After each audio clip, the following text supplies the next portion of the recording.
some point in everyone's life, there comes a moment that we all hope for, where we finally find that one person with whom we're meant to spend the rest of our life. Though that date might be a long time coming for some of us, it is never too early to talk about what aspects should be present in healthy, loving relationships that last lifetimes.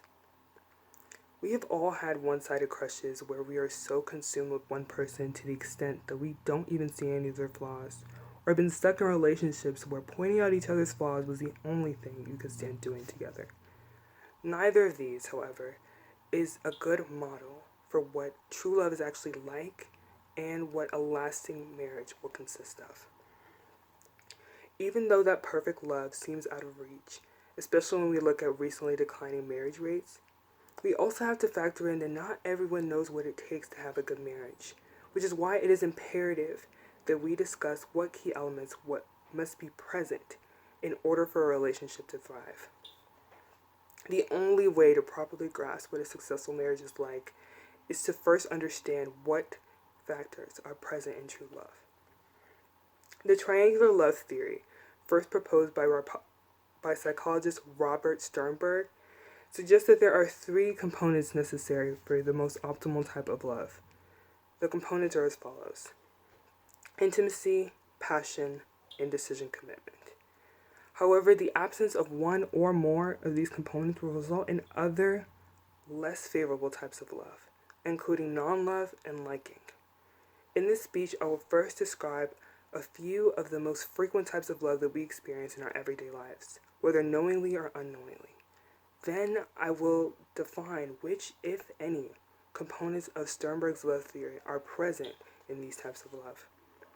Finally, I will conclude by explaining what consummate love is and why longevity is associated with those types of relationships. The first type of love is the most commonly experienced of them all: non-love. Non-love occurs in the absence of all three components of Sternberg's love theory. Contrary to what its name suggests, it is not the complete polar opposite of love. In other words, it doesn't entail harboring any type of control for another person. Rather, it is comparable to the relationship that you would have with someone you'd see every couple of months or so. Or as psychologist Dr. Anderson put it, non-love could perhaps describe that love in which, in the beginnings of an arranged marriage, in that first we marry and then we fall in love stage. Similarly to non-love, the second type of love also is associated with the earliest construction of a bond. Liking is that type of love that can be best exemplified by a crush that's formed due to superficial circumstances. And it contains only one element of Sternberg's love theory: intimacy. This component can be defined as encompassing feelings of closeness, affection, and connectedness.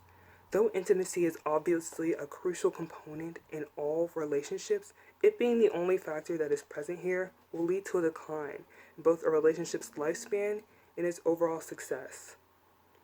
Imagine, if you will, a courtship that is solely reliant on being constantly physically close with your partner. It just wouldn't be sustainable in the type of world that we live in, where people work or go to school, or just have general activities that doesn't constantly involve their partner. For this reason, liking shouldn't be a desirable type of relationship or a type of love in regards to lifetime connections.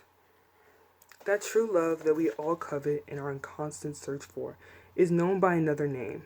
Particularly in psychological discussions, it's called consummate love. Consummate love is not only the rarest of all the loves discussed here today, but also the rarest in general. It is composed of all three components of Sternberg's love theory: intimacy, which we defined earlier as feelings of closeness, passion, and decision commitment. Dr. Feldman, a famed fellow of the Psychological Association, explains the passion component as being comprised of motivational drives relating to sex, physical closeness, and romance, and is exemplified by intense physiologically arousing feelings of attraction. Compared to other elements of consummate love, the decision commitment component seems to be more focused with the emotional side of bonding than interactions between the flesh. This third aspect of love not only embodies the initial awareness that one loves another person, but also that long term determination it takes to maintain that love. The inherent rareness of this fairy tale adjacent love has been speculated to be tied to the dipping in the number of marriages recently, as well as the amount of contentment in said relationships. In fact, certain psychologists have already analyzed the link between relationship satisfaction and the presence of all three components of consummate love. Researchers have found that there is a positive correlation between the presence of all three components and a couple's confidence in their longevity. All in all, true love, or as we learned to consummate love, is not just any kind of love that materializes as soon as we see another person, or even the minute we begin to develop feelings for them. For relationships to thrive, there needs to be a love in which intimacy, passion, and commitment are all present, so that there's a perfect balance between the physical and emotional aspects of love. Any incomplete combinations of these elements will result in a crippling relationship and push you further away from the path to marriage. Now that you are aware of what it takes to build a life with someone in matrimony, it should serve as a guide for what you and your future partner should look for before you tie the knot, and a warning for what could become of your relationship if these are not in balance. Thank you.